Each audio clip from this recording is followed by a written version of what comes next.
flowers? A wedding? Why do you think she's picking the flowers? Why do you think she's picking the flowers, Ryan? Because it looks like they're beautiful. Yes, yes, they're beautiful. And what time of year do you think it is right now while she's picking these flowers? Spring? Yeah, great. Okay, we're going to start off. And it's called The First Strawberries. It's a Cherokee story from the Cherokee tribe. And it's told by Joseph Rucock. He's a very well-known storyteller. And he has written many Native American stories. And the pictures are by Anna Butchtek. Okay. Long ago, when the world was new, the Creator made a man and a woman. The two of them were made at the same time so that neither would become lonesome. They married, and for a long time they lived together and were very happy. Then one afternoon, the man came home from hunting and found that the woman had not yet begun to prepare their meal. Instead, she was out picking flowers. The man grew angry. "I'm hungry," he said in a cold voice. "Do you expect me to eat flowers?" Now the wife, too, she became angry. She had picked up those flowers to share their beauty with her husband. "Your words hurt me," she said. "I will live with you no longer." She turned to the west and began to walk toward the sun. Her husband followed, but her steps were too quick. He could not catch her. He called her name, but she could not hear him. He went so fast as he could go, but his wife was much faster.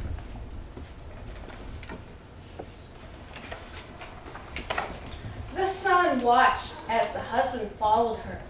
The sun saw how sorry the man was and took pity on him. "Are you still angry with your wife?" asked the sun. "No," said the man. "I was foolish to speak angry words, but I cannot catch her to tell her I am sorry." "Then I will help you," said the sun. The sun shone its light down on the earth in front of the woman. Where its light shone, raspberries grew up. The berries were ripe and looked good to eat, but the woman paid no attention to them and continued walking. The sun tried again. It shone down and blueberries grew. They glistened brightly in the sunlight, but the woman paid no attention to them. She only walked on toward the west, leaving her husband further behind. Now the sun tried a third time. Where its beams touched the earth, the blackberries grew up. They were dark and plump, but the woman's anger was too great, and she did not see them. At last the sun tried its hardest. It shone its light down in the grass right in front of the woman's feet, and strawberries appeared. They glowed like fire in the grass, and the woman had to stop when she saw them in front of her. She knelt down and she plucked one and bit into it. She had never tasted anything like it before. The sweetness reminded her of how happy she and her husband had been together before they quarreled. "I must gather some of this fruit for my husband," she said, and she began to gather the berries. She was still picking them when the man caught up to her. "Forgive me for my hard words," he said to her, and she answered him by sharing the sweetness of the strawberries. So it was that strawberries came into the world. To this day, when the Cherokee people eat strawberries, they are always reminded to be kind to each other, to remember that friendship and respect are as sweet as the taste of red, ripe berries. Yummy. That was such a great story, Cassie. So what does this story show the woman? Does it show that she has respect for what? What does she have respect for? right? Berries. Yeah, and what else? Who provides the berries out of the ground? The sun. Yes, the sun. And The what do we walk on? What do we call Grass. her? Yeah, Mother Earth. Mother Earth? Is it Mother Earth? Now, did the strawberries reunite the husband and wife? yeah. Now, have you ever been angry with someone? Have you ever been angry with someone? Do you think it was a good idea though for her just to walk away like that, Cassie? Just got mad and just took off walking? Well, she was hurt. She was hurt. She was I trying to know. share something beautiful with her husband, and he just. And she just got mad and took off walking. Yeah. Maybe she should have stopped and. So when you're mad at Disgusted? somebody, what kind of things do you do? Would you go out and pick some strawberries? Or what would you do? What would you do to make that person that you became angry with, what would you do? Probably, would you walk away from them really fast? I mean, she must have been a fast walker Yeah. because one could not catch She up. could have just took a deep breath. Yes, that's a good idea. That people have been told, or count to 10, right? And then maybe after counting to 10, then you won't be angry anymore. Or Did you maybe you guys- can think of something pleasant. You won't be angry anymore either. Or how about just going up to the person and saying, I'm sorry I made you angry. But that's a neat story Yeah. about the berries and such. Anybody ever heard a story similar to that? No? Who likes strawberries here? I ate strawberries. Yeah, that's one of my favorite fruits too, are strawberries. I love strawberries. Blueberries. Anybody like blueberries? Anybody ever picked mulberries? See them on the trees? Ever been on the walking trail and you walk and there's all these blue spots on the ground from the mulberry trees? Have you seen that? Yeah, we have a lot of mulberries in this We have it state. we have it when we would go to the park, we would stop and eat at the mulberry tree because there's like this tree by the park. Yeah, they're. Yeah, I've gotta been eat blueberry when they're picking, ripe. boy, usually it's when it's hot, and I think I eat more blueberries than I actually put in my pail. Have you guys gone blueberry picking and you have your pails and you put blueberries in there? No, I just have a little snack. Okay. Okay. Well, we're gonna read the now next we're gonna story. read the next story. There's, Cassie, there's some stuff on this side of the tree. Oh, that's Here's yours. fine. Here's yours.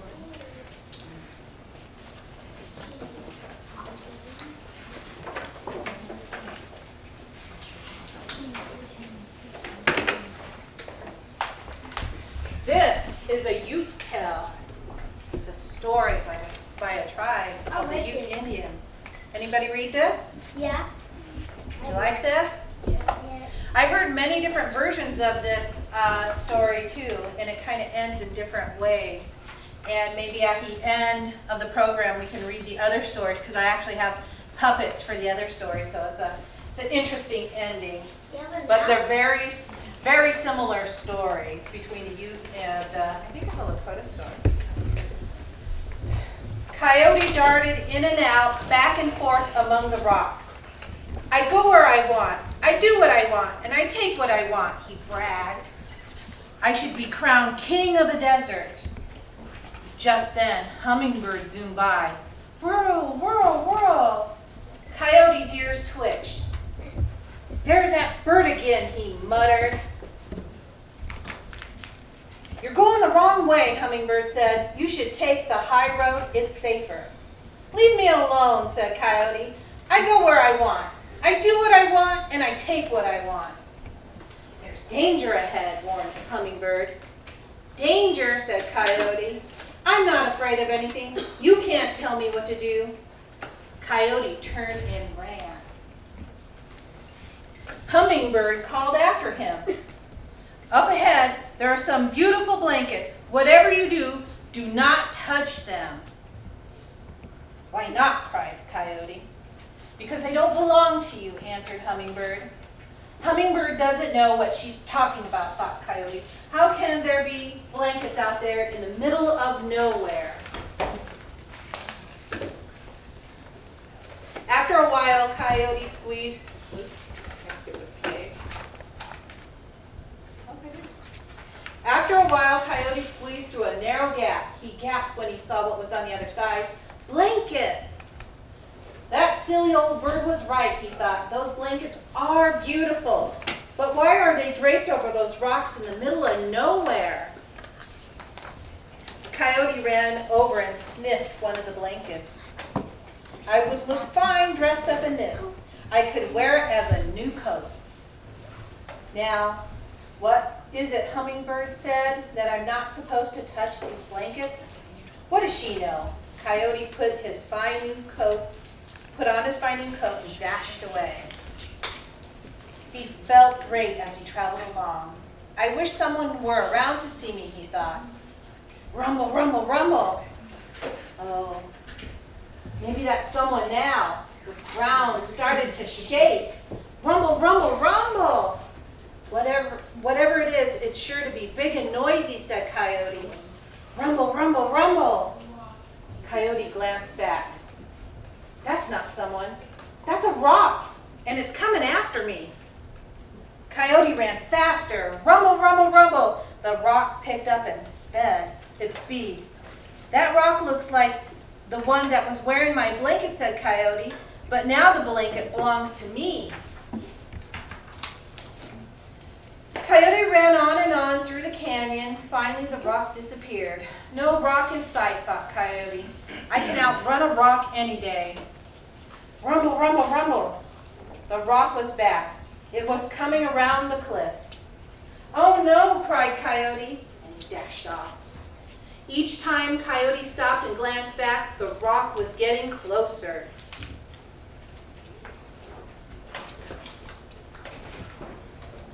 Coyote tried to run faster. He was getting tired, finally exhausted. He collapsed in the middle of the path. Surely I am safe now.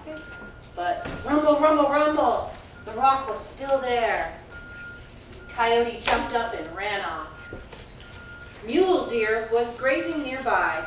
Hey, Mule Deer, Coyote called out. Can you help me? A killer rock is trying to crush me, and I'm weak from all this running. You're so strong. You could stop that rock with your powerful antlers. I am strong, Coyote, Mule Deer agreed, puffing out his mighty chest. I will help you. Rumble, rumble, rumble. Mule Deer lowered his giant antlers just as rock came crashing towards him. Crack went the antlers. Boom went the Mule Deer. Rumble, rumble, rumble went the rock. It headed straight for Coyote. Coyote howled and darted away. What? Crooked antler. He looked back. The rock was dangerously close. Rumble, rumble, rumble. Coyote's paws arched and his muscles hurt. Who does this rock think he is, he thought. I'm Coyote. Go away, he screamed. But the rock rolled closer. Coyote saw a bighorn sheep resting on the mountainside. Hey, sheep, he called out. Can you help me? A killer rock is trying to crush me, and I'm weak from all this running. You're so strong. You could stop that rock with your powerful legs. I am strong, Coyote, the bighorn sheep agreed, puffing out his mighty chest. I will help you. Bighorn sheep lowered his head and kicked his back legs as the rock came crashing towards him. Crunch went his hoof. Boom went the bighorn sheep. Rumble, rumble, rumble went the rock. It headed straight for Coyote. Not again, yelped Coyote, and he darted away. It wasn't long before Coyote could go no further. Help, he howled. Someone save me from the killer rock. Give back the blanket, said a tiny voice. Coyote looked up. There was Hummingbird. Go away, cried Coyote. This is my blanket. I will never give it back. Then you will be running forever, Hummingbird said. I can't run anymore, said Coyote. Then you will be crushed, said Hummingbird. There is a spirit in the rock, the ancient spirit of the great desert. You have taken what does not belong to you. Now you must give it back. No, cried Coyote. Yes, cried Hummingbird. No, yes, no, yes, no. Yes. Rumble, rumble, rumble. There was that rock again. Help, shouted Coyote. I should leave you to be crushed, said Hummingbird, but I can't stand to see an animal hurt, not even a coyote. She whirled her wings with all her might. She created such a tornado that the dust flew and the wind soared and the rock rolled to a stop on Coyote's tail. Coyote looked over his shoulder. You stopped the rock, Hummingbird, but now my tail will be as flat as a beaver's. Then give back the blanket, said Hummingbird, and I'll fix your tail. Coyote pulled and pushed, but he couldn't get the rock to budge. All right, he said finally, you win. Here's your old blanket. Now fix my tail. Hummingbird took the blanket. Then she whirled her wings again until the dust and the wind swirled. She whirled and whirled. With a crack, the rock fell apart. Hummingbird whirled a little more and fluffed up. This place is full of killer rocks and crazy birds, said Coyote. I'm leaving. Coyote dashed off. Hummingbird shook her head. That Coyote, she said, will never learn. No. The end. Do you like this story? Have you ever heard of a rock wearing a blanket before? How do you think those blankets got out there in the desert? Yeah, who put them Who there? put them there? Who covers a blanket? Mother Earth. Maybe, possibly, we don't know for sure. What do you think, Ryan? Indians might put up there. That's possible. Yeah. Actually, you're kind of onto something because the story that's very similar to this, an Indian did put the blanket on the rock, so. Any other ideas? Did you like the pictures?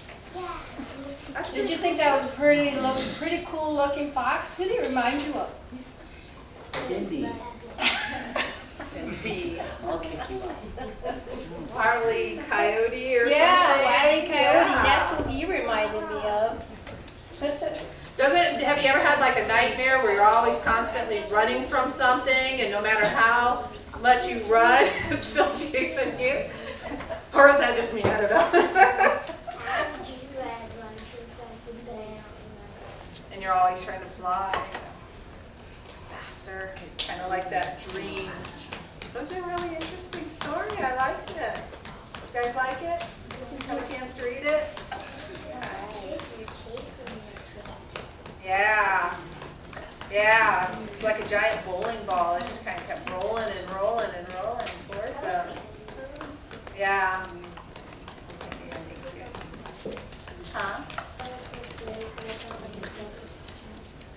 Yeah, that's true. We don't know if a ghost was pushing it, right? Because rocks don't actually just start rolling. Not unless there's an avalanche or something. There's a spirit in that rock, I think. Maybe I think the that's what wind it blew is. it. Yeah, the wind could have blown it. It's pretty good that the little tiny hummingbird, you know how big a hummingbird is? Have you ever seen Have you it? ever seen a hummingbird? They're just tiny little birds. My dad took a picture of it in the bush. Really? You got a hummingbird in the bush too? Cool. They're so small and you think of a hummingbird flapping its wings so hard it broke a giant boulder. That's a powerful hummingbird. My dad has it on his phone. Really? Cool. We'll have to look at that later. Brian is, he's like, Yeah. huh? What? Okay, yeah, I got it. Well, guys, we have a special guest today. Ed Zendejas is going to tell us a story just like before when we had elders come up and say some things, say some stories, and if we have enough time afterwards, we have another fun story to read. But let's welcome Ed Zendejas. You need to sit down. Okay. That's Those two fine. moved around too much. I don't have any pictures like they do, but I wanted to tell you a story about when I was about some of your age. How many here are about 10 years old? Close to 10? Okay. Me. Cindy can't remember when it's been so long. She can't remember, it was about, I don't know, 70 or 80 years ago when she was 10 years old. But I still remember when I was 10 years old, and I'm going to tell you a story from when I was 10. And I used to love to play sports. Any of you like playing sports, playing games? Okay. Soccer? Well, see, they didn't have soccer. I'm so old. They didn't have soccer when I was little. And we didn't even think that was a sport. But we played all other kinds of sports. We used to play football. Anybody like playing football? Watch it. I don't know how to Okay. So we played football, and we also played basketball. You guys, basketball? Okay. But when I was growing up, my favorite sport to play when I was about your age was baseball. See, only one knows how to play baseball anymore. Ryan knows. But how we used to get a bunch of guys together out in the streets, and we used to play. You know how dark it is right now? We'd be playing until it got really dark, and we'd play outside. But we really loved to play baseball. I would like, with my cousin, I would like play at all, and we would like stay and play, and then we would get glow sticks, then play on. What we played it until it was really late too. See, and back when we were growing up, they didn't have video game baseball. We actually really played baseball. So I used to love to play baseball. So I'm going to tell you a baseball story when I was growing up. And when I was about your age, I lived away from my parents and my family. I had to go live with some other people, and I was a long way from home. And I was kind of scared, and had to make some friends. And I made 3 very close friends in school. There were 3 of us. And the thing that we all had in common was that we all liked to play sports. So before school would start, we'd be out in the playground, we'd shoot basketball. When lunch, we'd either play football, but whenever we could, we'd play baseball. You know, we'd get a glove and throw the ball around, maybe bat.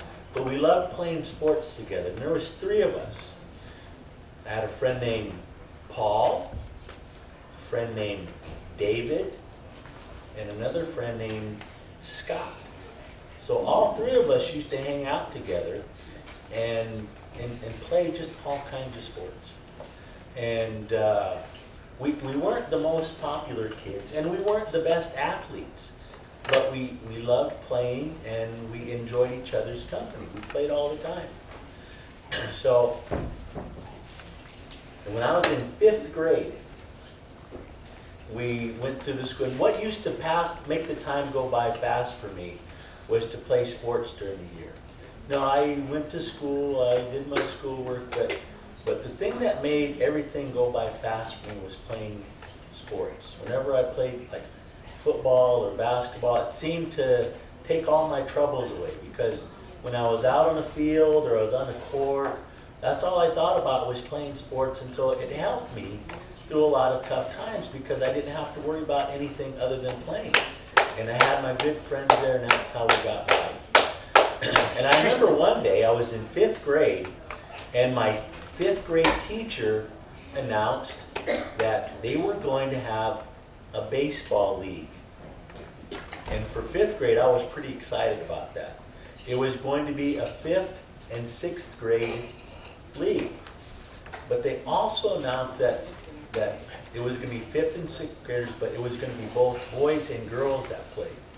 See, if you ask Cindy back there, when we were younger, the boys and girls didn't play together, did they? No. No. So this was going to be a new kind of league where the boys and the girls played together. Well, And there were 3 5th grade classes and 3 6th grade classes. So there was going to be a total of 6 teams that they announced were going to be in this league. I have 2 boys and I'm the only girl on my team. Well, see, that's not, they'll do that today, but back when I was little, they never did that. So this was pretty new. And so they announced they're going to have these 6 teams that were going to play in this league. And the teacher announced that they were going to have a captain from each one of the 6 classes that was going to pick, the other students to inform their teams. And my name was announced to be a captain. And so she said, the captains are going to meet after school in the PE teacher's office, and he was going to tell them about how we were going to run the league and how to pick all the players. So I was pretty excited because I got to be a captain. And so I went after school, and the PE teacher announced that the following week they were going to have a draft, that each of the captains was going to pick who was going to be on their team. And he said, he put numbers in a hat from 1 through 6, and he said, each one of you pick from the hat. And whatever number you draw, that's the order that you're going to pick. And so he put all the numbers in there, and he held the hat out, and I reached in and I pulled out the number 1. That meant I was going to have the first pick of all of the students that were 5th and 6th graders in my school. I was going to have the very first pick. And with the very first pick, who do you usually choose? Boys. Do you usually pick the best player that's available? Because you kind of want to win, don't you? So you think you probably pick the first or the best player. And so they also gave us a list of all the names that we were going to choose from. And that entire week, and there was another 6th grader. His name was Trace. He was a big guy. Back in 5th grade, I was probably about this tall. And Trace was probably 6 foot, and he had almost a beard. He was a big dude. And he was the best athlete in the entire school. And no one ever, made fun of Trace because he was the best athlete. And he had a really good friend that he used to hang out with. And his name was Aaron. And Aaron was about as big as Trace. He was a big farmer. He wore the bib overalls, and he used to brag to us about how he could drive a tractor. That's how big he was. And those guys were really good friends, and they were the best athletes in that school. And I got the number 1 pick, and Trace got the number 2 pick. And after that, Trace looked at me, and he said to me, "You better not pick Aaron," because that was his best friend, and he knew Aaron was the best athlete besides him, and he wanted him on his team. And I just looked at Trace, and I was really scared, but I didn't say anything. Just kind of looked and said, and kind of walked away. So the draft was going to be the next week, and all that week, I'd go to the lunchroom, or I'd be in PE, or be outside playing, and Trace and Aaron would walk by me. And you guys know what a stink eye is? You ever hear that? Someone giving you the stink eye? What's the stink eye? Like when you like do eye at someone. Yeah, you want them to know that you're kind of, I'd see them, they go, They're mad. yeah, and they'd say, and they would say, or Trace would say, "You better not pick Aaron." And Aaron would look at me and says, "You better not pick me." Because they wanted to be on the same team. And I just looked at him, and then I just walked away. And my other 3 friends, I had Paul, David, and Scott. They'd all ask me during the week, and other kids would ask me during the week, "Who are you going to pick? Who are you going to pick?" And I'd say, "I don't know. I'm thinking about it." And so all week long, everybody was asking me. I kind of enjoyed the attention because, people were asking me, and who you going to pick, and some people would say, pick me, so I kind of enjoyed the attention.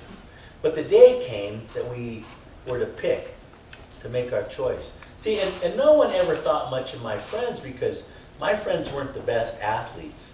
But they were my friends. I enjoyed having them, and they were fun to be with, and we got along really well. But they wouldn't have picked them. We probably would have been some of the last guys to get picked. So the day came for us to pick the teams. And we went into our coach's office, and he had a board about like this. And he had the 6 names of the captains on there, and he told us to announce who we were going to pick. And everybody was waiting for me to say who I was going to pick. So he said, all right, Ed, who's your first pick? And Trace was looking at me like this. Better not pick Aaron. I was like, and I went and I announced to my PE teacher, said, my first pick is Paul. And Paul was my best friend and one I hung out with a lot. Like I said, he wasn't the best athlete. And I said, I'm going to pick Paul. And everybody did what when I announced that? Ah, Paul, he's no good. You know, picking him. And Trace, he was the first one. You didn't get to pick Aaron. And so I didn't want to pick Aaron anyway. Because Aaron wasn't my friend. And plus that, he was mean to me all week. Was I going to pick someone who's going to be mean to me? No. So I said, I'm picking Paul Parks. Paul was my friend. And even our PE teacher, his name was Mr. Mitchell. And when I announced that, Mr. Mitchell goes, like he was starting to laugh, but he had to cover it with the cough. And he goes up there and he puts Paul's name on the board. And after everybody gets done laughing, he goes to Trace, and Trace says, who's your pick? He said, I'm picking Aaron Cullum. And so Trace got to pick his best friend, Aaron. And so it went through the second pick. And he said, all right, who are you going to pick now? And I said, I'm going to pick David Patton. David was my other friend. And David probably was about this tall and probably weighed about 40 pounds. He was just a little bitty guy. The bat was probably bigger than David. And when I announced I was picking David Patton, what did everybody do? Laugh. David, he's no good. And then so we went around. And then the third pick. Who was my third pick? Scott. And then everybody laughed again. And after we picking teams, I started picking friends. And it came down to the last pick. And there was just a couple of names left. And there was, one of the last names was a guy named Steve. And Steve was in my class. And Steve was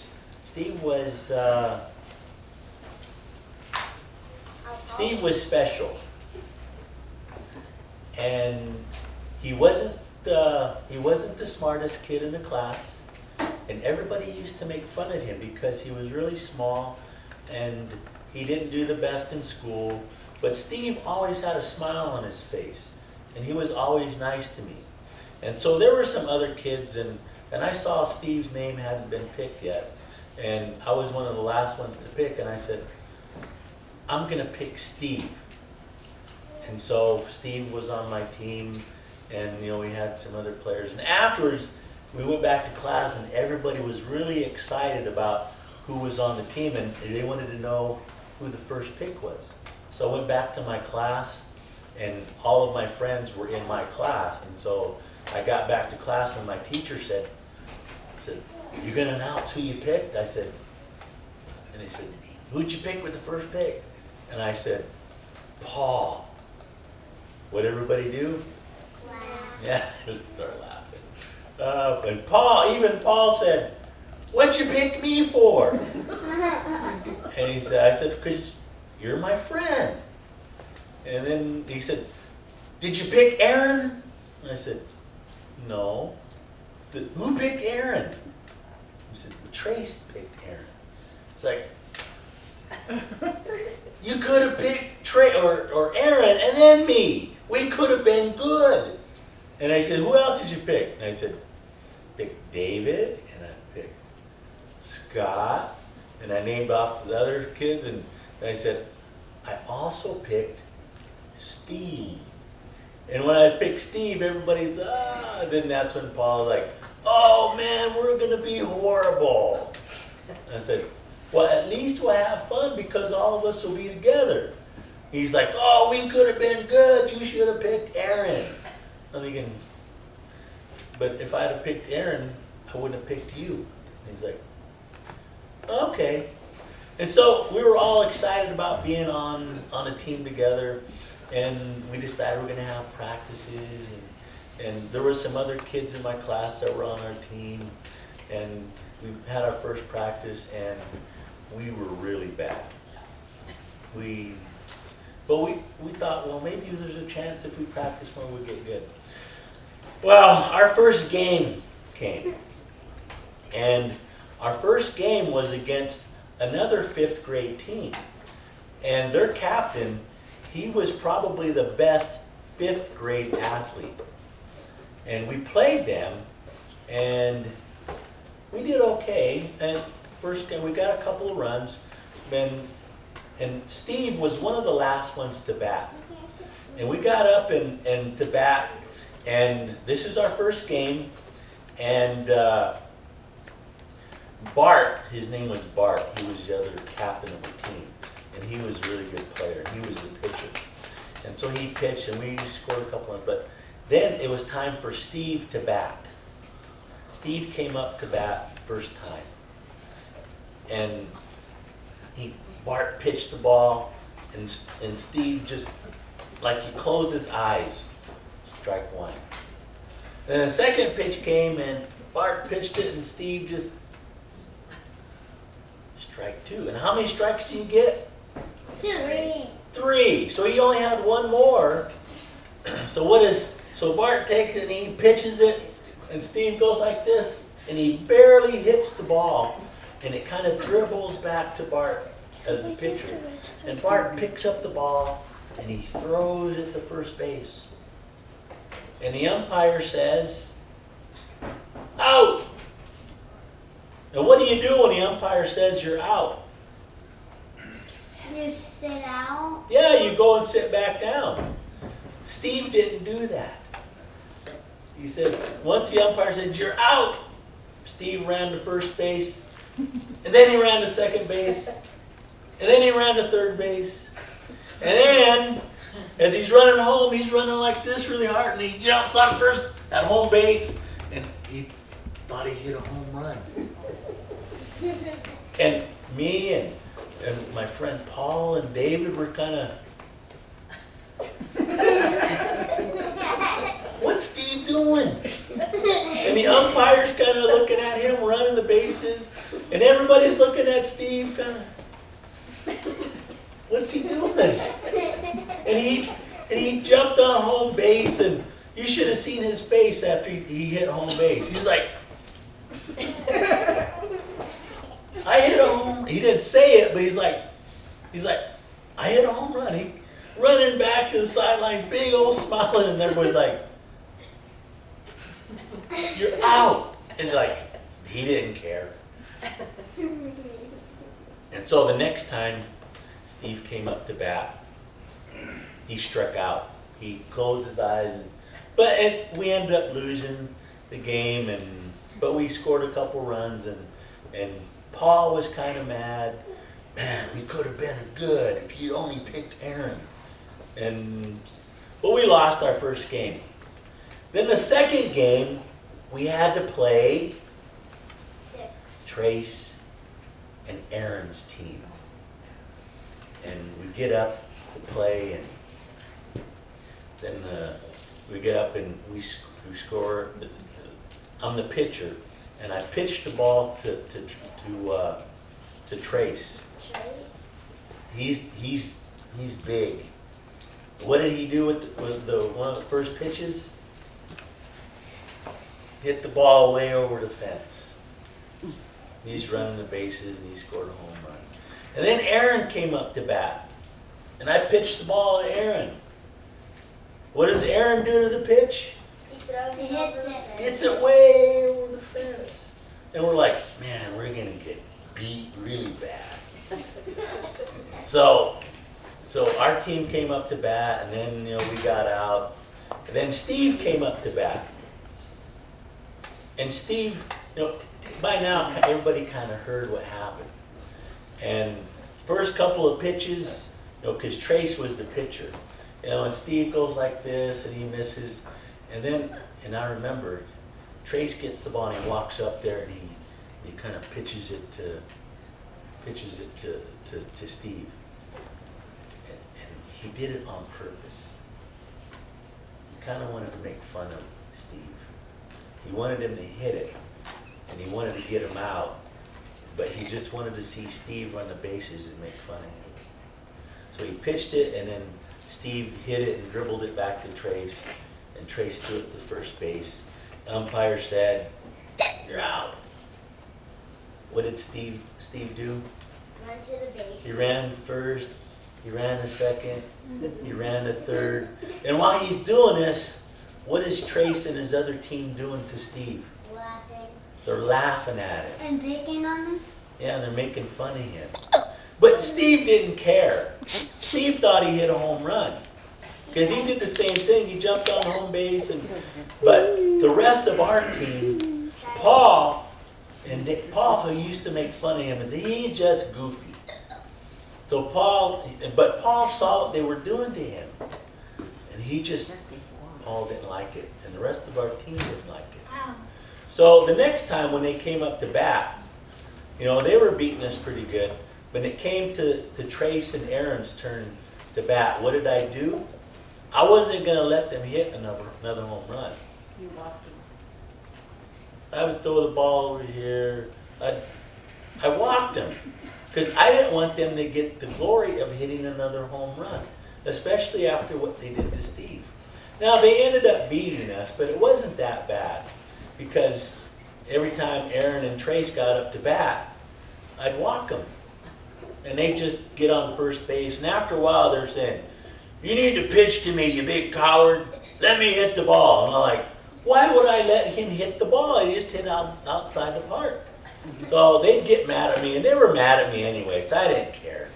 So I'd make them walk, and at least I knew they were only going to get to first base. So they ended up beating us, and afterwards, we were kind of sitting there talking. You know what? Our next game, we need to coach Steve. We need to have a base coach to tell him, "Stop!" At first base if he got out. And Paul said, "I'll do it." So the third game came, and we were playing, and this team wasn't as good. And I actually thought we had a chance to win, and it was pretty close. But Steve came up to bat again, and he closed his eyes, and he hit the ball, and it dribbled it out to the pitcher again. The pitcher picked it up, threw it to first base. The umpire says, "Out!" And Paul is standing there at first base saying, "Stop, Steve, stop." What did Steve do? He ran to He just kept running. Got a smile on his face. He's waving. He'd go to second base, third base, jump on home base. He'd come running back, and Paul just shook our head thinking, it's no use. Just let him run. We ended up losing that game. Then the fourth game came, and we actually won that game. And then we won our fifth game. There's only going to be 6 games. So we played and we won our next game. And then the second game, we had to win our last game in order to make it into the tournament. And we won. We beat a team that hadn't won any games. And the same thing happened. I don't think Steve ever got a hit. I mean, a legitimate hit. He was always out. If he didn't strike out, but in his mind, he was scoring home runs every game. So we won, and then we made it to the tournament. And our first game that we were going to play was against Bart's team, the other 5th grade team.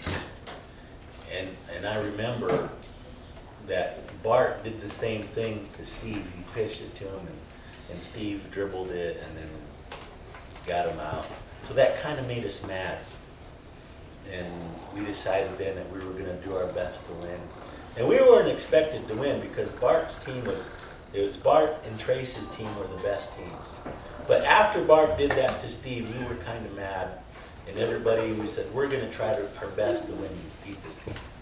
So we actually did win that game. We just barely beat them, which meant we were going to get to play in the championship game. And who were we going to play in the championship game? Trace's team, Trace and Aaron. And I'm pretty sure that they thought that they were going to win and it wasn't going to be close. And so we played them, and I remember, we get up and they score a couple runs. And I did the same thing to Trace and Aaron. I wouldn't let them hit. I had them walk to first base. So they scored a couple runs, but we also scored a couple runs, and it was close. And then the next inning came up, and a couple of our people made it on base. They were on second and third base, and then guess who came up to bat? Our team was batting. Steve came up to bat. And Trace was the pitcher. So he pitched it to him so that Steve could hit it because they wanted to get him out again. Steve gets up there, closes his eyes, swings the bat, and he hits it. And he hits it back to Trace, who was the pitcher, and Trace got the ball, and he threw it to first base, but he threw it over the first base head. So the ball went past first base, and then Steve just kept running. He ran to second base, and then the first baseman picked up the ball to throw it to second base, and threw it to second base, and threw it over the second baseman's head. So Steve kept running. By this time, the other two runners had scored. And Steve kept running, and the other player picked up the ball, and they threw it to home base, and Steve jumped on the base and went over. The ball was thrown over his head, and Steve hit a 3-run home run, and that put us in the lead. So it was like the second inning, and we were in the lead. We actually thought we had a chance to beat them. I wish I could tell you that we went on to win the game. But I think what that did was just made Trace and Aaron and the rest of their team a little bit more hungry to win because they were actually behind and we were winning. But they came back and it was a close game. And they actually had to work really hard to beat us. So we made it all the way to the championship game and we got beat.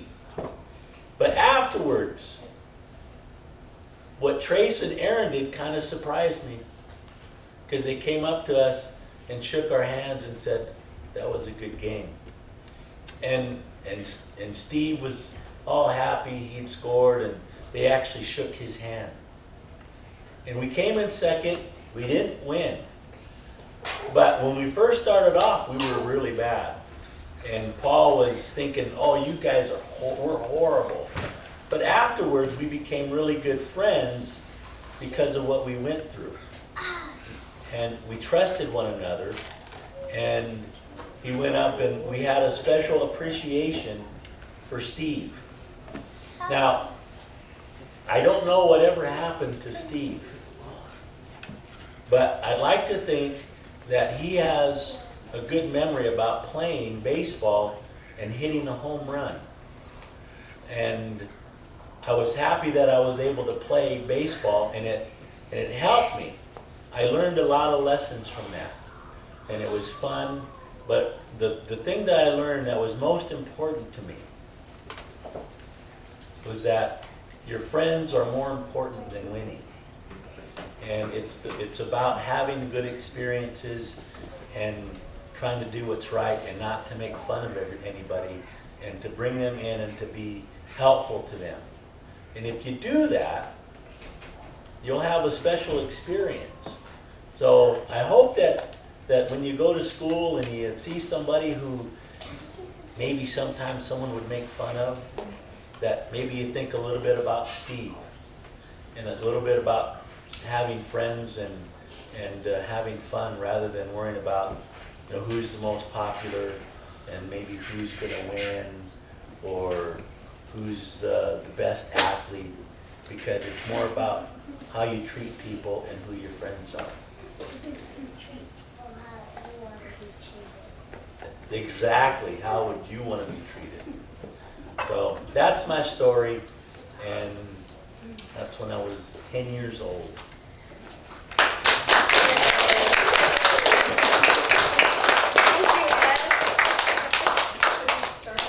I enjoyed that. Did you guys enjoy that? Yeah. Isn't that fun? Do you know some Steves maybe in your school that maybe somebody makes fun of? Oh, do you have an uncle named Steve? So when you see somebody like that, do you try and be their friends so they don't get picked